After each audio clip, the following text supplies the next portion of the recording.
If you're an artist trying to sell your work, or you're an artist trying to grow a social presence, I have 3 crucial lessons for you to grow your business while still having fun doing what you love. Because balancing passion with professionalism can be a real struggle for anyone trying to grow in the creative industry. Heads up, this is not a quick tips for growth type video. These are fundamental lessons that apply regardless of trends, which I believe can be life-changing if really taken to heart. My name is Zaccura. I'm a professional artist, YouTuber, and small business owner. So I gotta make it work. The knowledge and actionable steps in this video took me 9 years to accumulate since the very beginning of my art journey in 2014. And I'm sharing it with you today while I take you behind the scenes of prepping a major shop update for my small business. My goal is to help make your journey a little bit easier and show that yes, you can do both. You can be an artist and a professional, and it can be an incredibly rewarding experience. So grab a sketchbook to take some notes and let's get some good work done.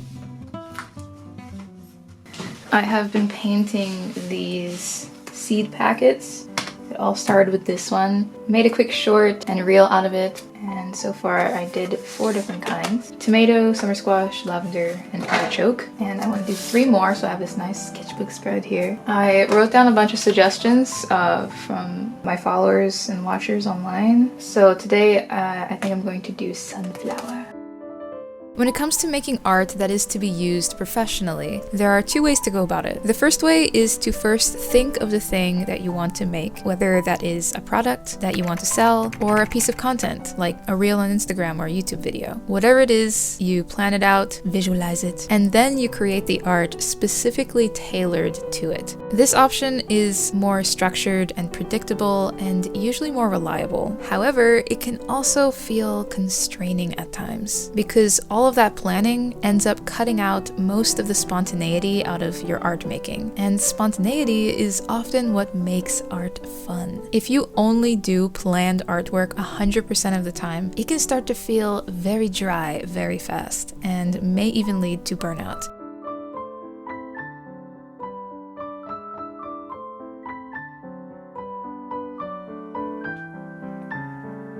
The second option is to create art first without a plan and then figure out a way to fit it into your business. Maybe you paint something and then you realize that it would make a really good sticker. Or you keep the camera rolling while you're painting and then figure out what to do with that footage afterwards. Create first, business later. This option definitely can be more fun and exciting, and in my experience can sometimes lead to some of your best products and content, because when you are making art without a plan, without any pressure, you tend to be more relaxed and authentic, and this energy is what connects the most with people. However, this option is also very unreliable and unpredictable. You might make art that is completely useless for your business or your social media. You're kind of just running with no direction and hoping it all works out. Usually what ends up happening is you create a lot of inconsistency.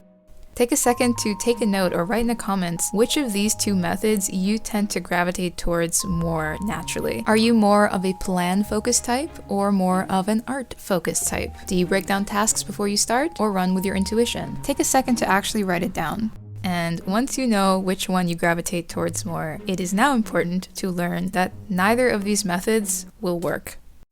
At least not by themselves. If you only prioritize one of these methods, you will always be fighting an uphill battle. Either you will struggle with growing your brand due to your inconsistency, or you will struggle with growing artistically and staying passionate about what you do, because you've turned art into just this sort of 9-to-5 slave-away job. And so the first lesson here is to realize that both planning and spontaneity are vital parts of being an artist and growing a brand. Now that you know which method you tend to naturally lean towards, the next step is to implement habits that help you grow the other method, with the goal of striking a balance where both methods have their place in your workflow and art creation. And here are some tips for that. If you're a planner type, try to schedule some time in your week where you promise yourself to only work on art that has nothing to do with business or social media. media. Resist the urge to turn on the camera and just make stuff without any plan on what to do with it. This helps build habits for experimentation and artistic growth. If you're an art-focused type, try setting timers for your open projects and working on them every day or every other day, some kind of consistent schedule. Tell yourself that day you can do whatever you want, any new projects that you have in your head, but only after you spend 15 minutes working on any one of your open projects. You don't have to finish that project or even make a ton of progress on it. The focus is just to make sure that you actually worked on it and you keep working on it on some kind of a schedule. This helps to build consistency habits and follow through. Striking a balance doesn't look the same for everyone. Prioritizing both methods doesn't necessarily mean doing both equally 50% of the time. The reason it's important to know which method you tend to lean towards is because that is your strength. It's what you should be doing most of the time because it's where you will find your fun and fulfillment the most. You just need to supplement it with as much of the other method as you need to keep being able to pursue your strength sustainably. All done with this sunflower. I'll take some better pictures tomorrow in the daylight. Planner types usually thrive in pre-planning out their projects, breaking down tasks, and setting schedules and sticking to them. Doing that often makes you feel super fulfilled, so you may only need a couple hours a week dedicated to free personal art. But those couple of hours are as important to prioritize as the rest of the week because it allows you to experiment and grow artistically, and that gives you tools to build new plans around. This way, you avoid stagnation while still mostly keeping to that consistency and organization that you're naturally inclined towards. Art-focused types, on the other hand, usually only need a touch of scheduling, deadlines, and an overall sense of direction so that you and your audience don't get completely lost. But your superpower is that you can actually afford to be a bit more disorganized because you make up for it with your natural inclination to think creatively on your toes. You're great at quickly finding solutions to the problems in front of you. You will almost always figure out how to turn what you create into something useful, and that is where you find your fun and fulfillment. So focus your plans more around just getting to work and having a deadline. Figure out the daily breakdown of tasks on the day you're actually doing it. I think the biggest difference between being plan-focused and art-focused is that plan-focused types thrive in creating a stable daily grind for themselves. When they have stability and know exactly what their next steps are going to be, they can focus and be at ease. Whereas art-focused types can actually get exhausted by this. And I think this is often misinterpreted as being undisciplined, but I believe the reality is that art-focused types are simply project-based people. They need that sense of purpose and finality to their work before they start. If they have those things, they get just as much energy and discipline to work as anyone else. So if you are art focused, your responsibility is to turn everything you do into a project. Try setting yourself a month-long goal of creating a certain type of content or artwork or products. Make it into a challenge just like Inktober or Mermaid, but tailored to your business goals. Keep it loose day to day, but have that set deadline, which will give you that urgency to get to work and knowledge that once the month is over, you'll be free to work on something else. This strategy, as someone who personally leans art-focused, is how I created and published both of my books and pretty much every art collection I have ever done. And I actually host my own monthly prompt challenge now called #Zaccura prompts for my newsletter subscribers, and it's been filling my heart seeing artists with similar tendencies finally getting that motivation to create every single month. So this is a tip I really believe in. Regardless if you're a plan-focused type or an art-focused type, the takeaway of this lesson is to get it out of your head that there's something wrong with you, because there's nothing wrong with you. You don't need to turn yourself into something you're not, and you don't need to fit yourself into a box. That's not my intention by creating these labels. If after hearing all this, you're feeling a little confused and unsure because you feel like you're kind of both an art-focused and a plan-focused type, that's completely okay, and I think most people will actually feel that way. I focused more on the extremes in my explanations in order to highlight the contrast, but I do think ultimately it's more of a scale, and most people fall somewhere in between and may only lean a tiny bit in one direction or the other. So take the tips from both sides and use them as tools to figure out your unique tendencies and superpowers. Living the life that makes you happy and fulfilled starts with knowing thyself and putting your unique gifts to work. Magnetic adhesive sheets, which may have something to do with this. Before we move on to the next lesson, just want to kindly remind you to please hit that thumbs up and subscribe if you've gotten anything insightful from this video so far, so I know to keep making more content like this, and I can keep buying more paper for my small business. Ooh, that is thick. I'm loving this. Listen to that.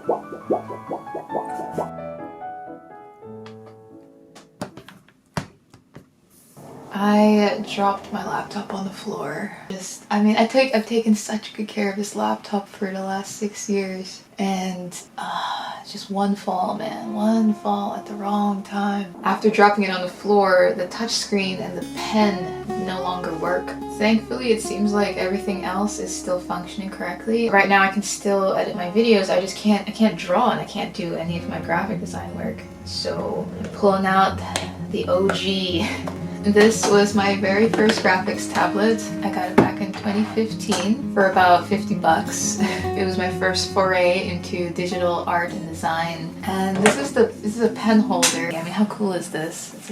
It opens and the pen is inside. I broke my first pen, I remember that, because I had no way to carry it. And so my buddy was like, yo, I'll just make you a container. And I was like, what, for real? And he even burned my name into it, which that was very special because I hadn't sold anything yet at this time, so that just meant a lot. But I digress. I'm gonna be kicking it old school with this tablet until I can get a new laptop, because this laptop's so old I don't think I can fix it or get it fixed. It just happens to be like right now, if you run a business, you know that there are certain reoccurring expenses that happen every year or every few years, and it just happens to be that a lot of expenses in order to keep my business running are coming up this year. I'm just gonna have to do what I can with what I have for now. But again, it could have been a lot worse. I'm so glad that the laptop still works otherwise, that I can still edit my videos. Otherwise, I would have to just stop making videos, and for who knows how long. Business, social media, and art isn't always fun. Some days things go wrong. The painting comes out terrible, your sales are plummeting, or your laptop breaks right when you don't have the budget for a new one. What is this? It's like some of the backing paper got peeled off for some reason. Oh man, that's just the way it be sometimes. And at the risk of sounding even more demotivating, the truth is, these moments happen more often than the success days. The days when you're blowing up and getting tons of sales and followers and shipping is going smoothly. Right, like that one never happens. I mean, we all know the saying, it takes 15 years to become an overnight success. And it's so true. So how do you keep having fun with something that factually isn't a lot of the time? Ay, ay, ay. Sometimes this is what happens after you do a head cleaning. It gets more clogged. It's very frustrating. People say that it's all about the process, the journey. You gotta enjoy the day-to-day, not the end result. But of course, they're usually saying this during a moment of success. You know, get back to me when you're elbow deep in a broken printer and late with a shop update. We'll talk then. They say the key is to enjoy the process, but they don't really say what that means or how to do it. How do you find that love and motivation during those times when everything's going wrong? How do you keep going? What I've learned is that it comes from realizing that fun only comes when things go wrong. I fixed it! Yeah! Still one little dot missing, but I've been running head cleaning cycles and they're not destroying it, which means things are working the way they're supposed to be. See, fun doesn't come from ease. Otherwise, we would have a thrill every day when we brush our teeth. Fun comes from challenge, or rather, overcoming challenge. So in a way, when people say love the process, not the end result, what they're really saying is love every end result, not just the last one. They're so cute! Look at how cute they are! My goodness. Every time you solve a problem, you fix a printer, you finish your shop update even when your laptop is broken, those are mini end results, mini challenges, and mini successes. And while a final end result of a project happens only once, these mini results happen every day, coupled with every challenge. You just need to see it. And I think that artists, of all people, are especially equipped for this. Here's why. Someone once said to me, to run a business is to constantly solve problems. It's sort of like its blessing and its curse. And I thought that was so funny because that's exactly how art feels. Every painting is a series of problems that need to be fixed, from the very first thumbnail to the last brushstroke. That's what you do as an artist. And this fundamental similarity is why I truly believe that artists absolutely have everything it takes to be good business people. The idea that artists don't have the brain for business is a myth. We just don't often realize that we can treat business, and honestly, treat everything we do in life the same way that we treat art. We think it's something so fundamentally different that we try to approach it differently, and that's why we fail. But the more I do this, the more I do art and business and just live as a human being, the more I realize that things are not so different. Everything in life is art, just with different mediums. Everyone you meet is an artist. And when you see life that way, you see the daily struggles of a business as really no different than the daily struggles of being an artist. A broken printer is like a rip in your watercolor paper when you're halfway through. A struggle to increase sales is like a struggle to get better at drawing hands. If you have it in you to overcome those art challenges and still say you love art, then you have it in you to run a business and still have fun with it. But just like with art, the key to enjoying business is to look at it less about getting people's approval, convincing people to like your art or like your products, and more about focusing on creating something meaningful, something unique, and something valuable. Because the truth is, when people see something they value, they will buy it. If you're hungry, you're gonna buy the sandwich because it's very valuable to you in that moment. And that is literally the only purpose of money, to exchange value with each other. Otherwise, it's just a number or a piece of paper. It's not really the money that we want in life, it's the value that we get from each other as human beings. But value is subjective and ever-changing. What you value right now and what I value right now may not be the same thing. And that's why money exists, as a placeholder during exchange, so that what I value can be transformed into what you value, and vice versa. But no exchanges can happen if value isn't first created and available. The sandwich has to be there. And that is your job as both an artist and a business person, to just make the sandwich and put it in front of hungry people. It's not your job to get people's money or get their follow or get their likes. If that part has been what is exhausting you, the part that you think you're not good at, I have great news for you, because that's not actually what it's about. Not if you're trying to build anything meaningful anyway. It's not your job to control people, make them like your stuff, or to steal their value, which is really what you're trying to do whenever you use tricks to get people to do something favorable for you. You want the value that they have to offer, but you don't really want to give them something that they value in return. You just want to give them something that looks like something they value, because that's really what sells. And even if you're a good-hearted person with no intention to scam, it can be easy to fall into this when you're really struggling to grow. And while tricks may work in the short term, it's like trying to build a house without a foundation. You'll be working constantly just to keep everything upright and hardly getting anywhere. And that kind of feels like social media these days, doesn't it? Just throwing that out there. Truth is, being a business person actually takes a lot of empathy, putting yourself in the shoes of others and understanding what's valuable to them, not just what you want them to buy. And then asking yourself, what can I do to create and offer that value? How can I fill in the gaps that these people are missing in their lives? And honestly, who has more empathy than a whole bunch of artists? Heh, see what I did there? It's a new dawn, it's a new day. I'm going to print some little prints.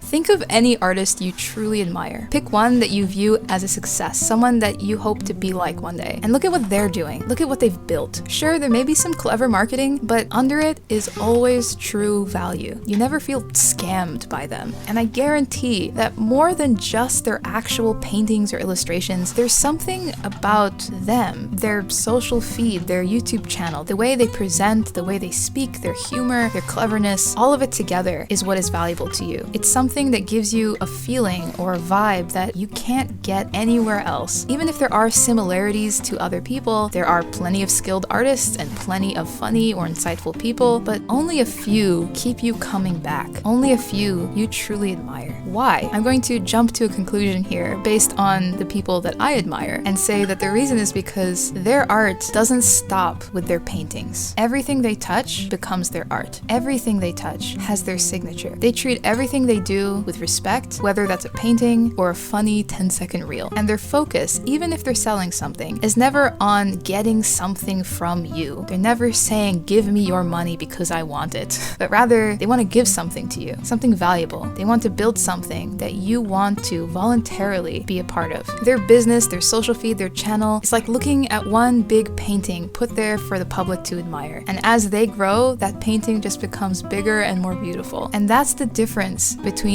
making a quick buck and building a legacy. And chances are, if you're an artist, you want the latter, because nobody gets into art to make a quick buck. It's probably the most inefficient way to do that. Building a legacy is hard and slow, but it's built right, with a strong foundation foundation of value, and you can build anything you dream of on top of a strong foundation. You don't have to limit yourself to just building a house. You can build a whole town. Personally, with my art and business journey so far, I feel like someone who's been working alone for years to build a town brick by brick, house by house, sweating my brow and seeing pretty slow progress. But as the houses get built, slowly but surely, people are moving in, saying, hey, this place looks welcoming, could I stay here a while? And I'm like, hi, yes, of course, we got hors d'oeuvres. And as more people move in and they continue to feel welcomed, they're like, hey, I really like this place, and you look kind of sweaty. How can I help you so that you can keep building and maintaining this place? And that's when growth starts to become exponential. When the same amount of work you put in starts to get more growth put out. And that allows you to build bigger, to do more with the same amount of time and energy. But you can't be too eager to get there. It takes a long time of getting your hands dirty, all alone, to build that foundation. And I still feel like I'm doing that. The town of Zaccura is still massively under construction. But if you're gonna build a town with your bare hands, don't you want it to be something that you're proud of? I do. I want to be able to put a big plaque right in the middle of town center that says, founded by Zaccura. Maybe have a nice bronze statue next to it.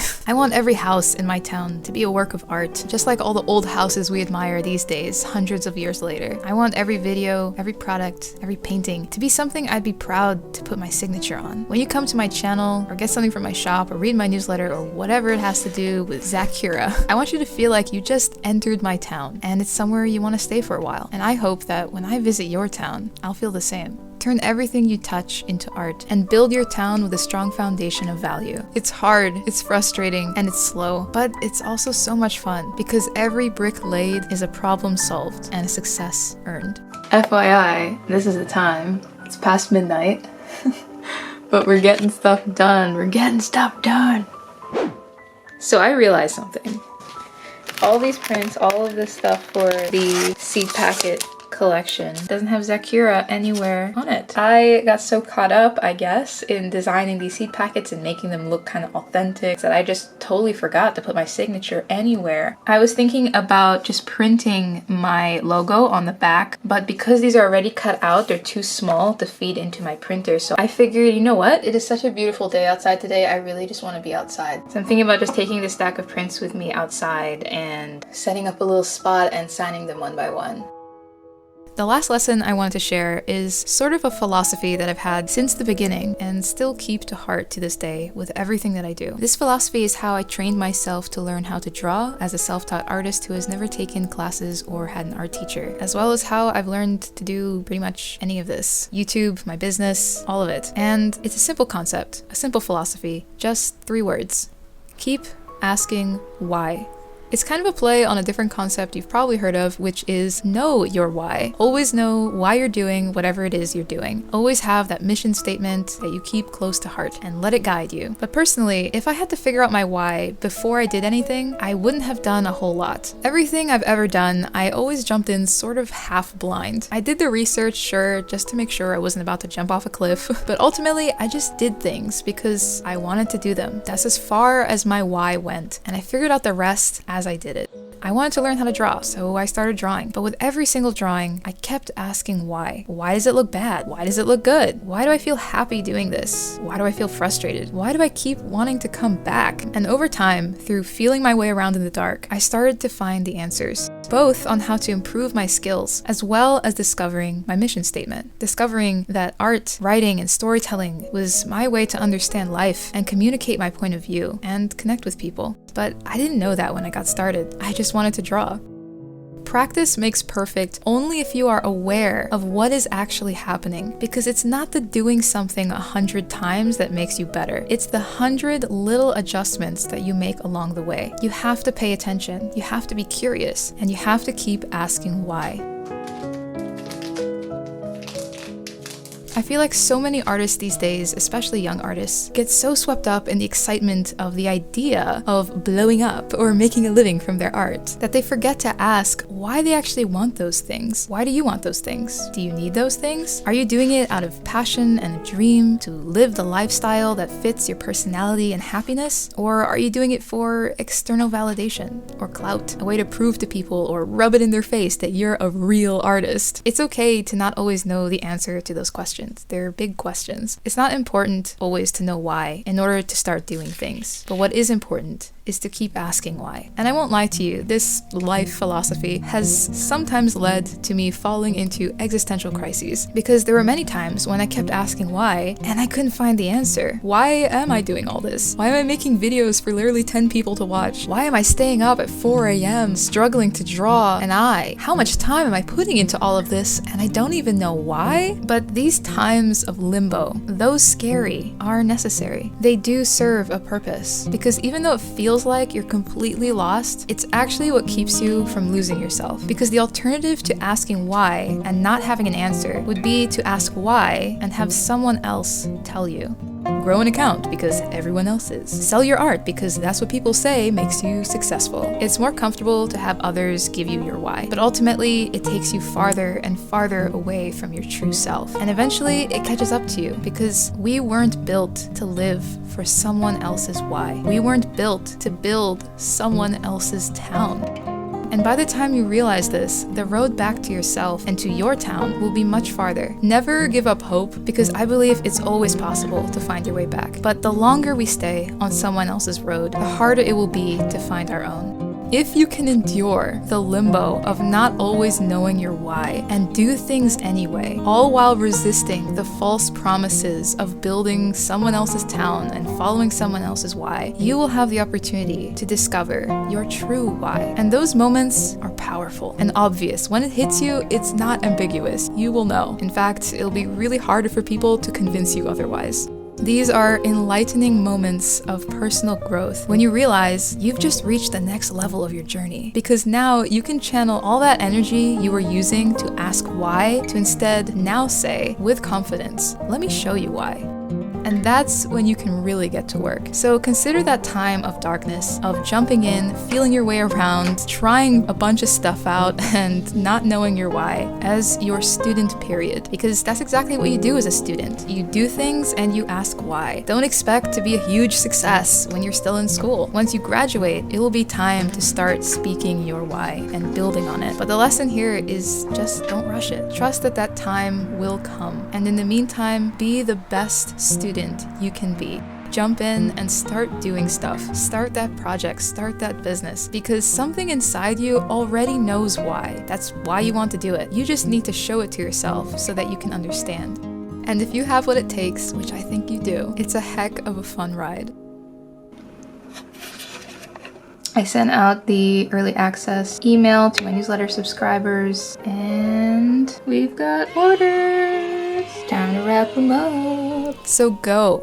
Subscribe to this channel and hit the thumbs up first, but then go. Take these lessons and start building your town. I really hope I'll be able to visit that town someday, because I have a feeling it's gonna be pretty awesome. If you found this video helpful, please do share it with your art and business friends so that we can help more aspiring creators have fun doing what they love. When you guys share these videos, by the way, it actually does make a huge difference with getting them seen. I've noticed this. I don't know. You guys can be amazing at spreading the word, so please do go spread forth. It really does help, and I super appreciate it. My goal with this video was to share vital insights that you'd normally only be able to get from like a paid business coach or by buying a book or something, and just put it out there for free so that everyone can get a little help with their dreams. We all deserve that. But if I was able to give anything of value to you today, consider giving a super thanks by hitting that heart icon under this video so that I can keep sharing free info and creating videos like this one. And go grab something cool from my shop on Zaccura.com. I'd love to send you something nice. I can't thank you enough for your support and helping me to continue building my town. I'll have a playlist on screen full of videos similar to this one in case you want something on in the background while you work away on your art and business goals. And until next time, stay awesome, stay inspired,